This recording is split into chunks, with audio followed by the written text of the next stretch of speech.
आणि एकंदरीत पाहता अमेरिकन नागरिक जे असतात या अमेरिकन नागरिकांना डिजिटल अरेस्ट करायचा आणि डॉलर्स, कुपन्स, ॲमेझॉन कुपन्स अशा विविध प्रकारे त्यांची फसवणूक करायची, त्यांच्याकडून पैसे उकळायचे,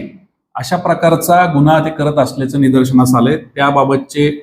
वास्तुस्थिती दर्शक पुरावे त्या ठिकाणी आढळून आलेले आहेत आणि त्या पुराव्यांच्या आधारे आणि केलेल्या पंचनाम्याच्या आधारे या सर्वांच्या विरोधात आपण कारवाई करत आहोत। काल रात्री म्हणजे आज पहाटे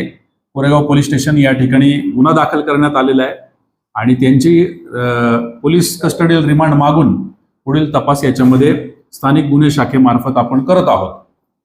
यासाठी आपल्याला आवश्यक ती मदत ही फक्त राज्य शासनाकडूनच नाही तर केंद्र शासन स्थित असलेल्या ज्या एजन्सीज आहेत त्यांच्याकडून पण घ्यावी लागणार आहे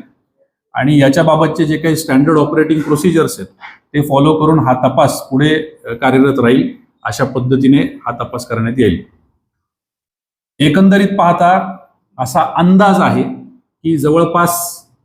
फेब्रुवारीच्या 1 तारखेपासून हा सगळा प्रकार त्या ठिकाणी चालू होता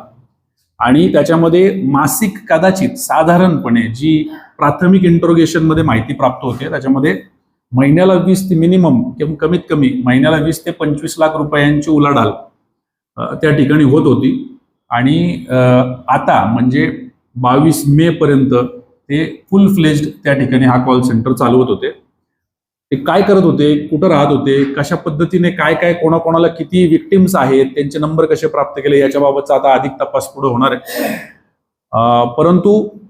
पुढच्या अनेक गोष्टी होण्याच्या आधी आपण यशस्वीरित्या तिथपर्यंत पोहोचून ते जे रॅकेट आहे ते रॅकेट आपण उद्ध्वस्त करू शकलो।